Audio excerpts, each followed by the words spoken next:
to bring it to life using the environment surrounding it. We have an EF5 tornado in the computer for an hour and a half. And I've done many simulations of this environment, and sometimes the tornado only lasts an hour, sometimes it goes as long as 2 hours. Long track EF5. Lots of rotation in the storm on very small scales, what you might call mesocyclones, if you're technical about it. A mesocyclone would be a very small vortex, maybe on the order of dozens of meters across. These things are abundant in these simulations, as you'll see. We see lots of vortex mergers going on where you have vortices following the forward flank, the downdraft boundary of the storm, where you might see the tail cloud streaming in, merging together, and ultimately leading to a tornado. And it's kind of silly for me to sit and talk about this, but I want to tell you first before I show it to you, because you'll see it better than I can explain it. We have identified a feature, my research colleagues and myself, that we're calling the streamwise vorticity current, which, if you're a storm chaser, might be at least roughly related to the ghost train. We talked about the ghost train, which is simply a term for the very, very strong inflow that sometimes goes into supercells. In order to maintain a super strong updraft, you got to pull air from somewhere. Sometimes it's coming from where you are, and you're going to get sucked into that storm if you're not careful. So the SVC seems to be very important in the storm's morphology. So, enough of the words. Let me talk about looking at some real storms and then comparing it to the simulation. So I'm going to kind of show you some footage, and I'm going to show you some simulation work. All of the footage was taken by other people other than me. I give everyone credit, but keep that in mind. I'm mostly in the computer.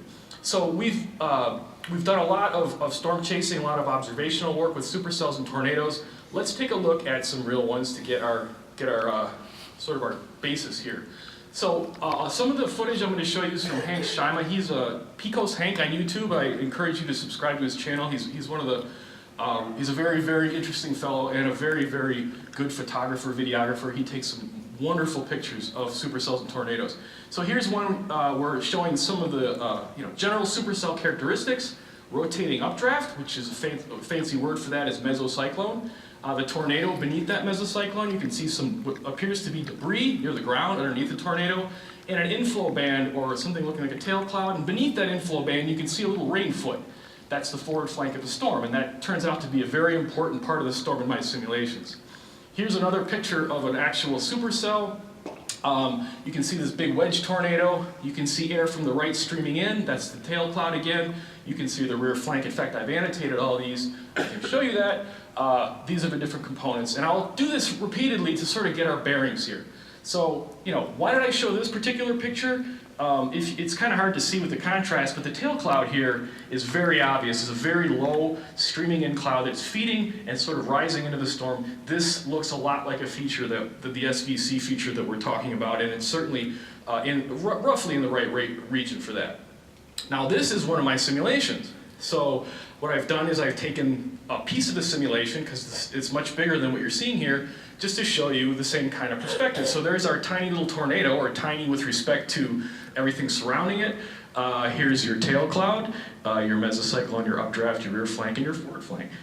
So hey, that's pretty good. It looks like those features look a lot like the ones we just showed you in the other movie, the actual photographs.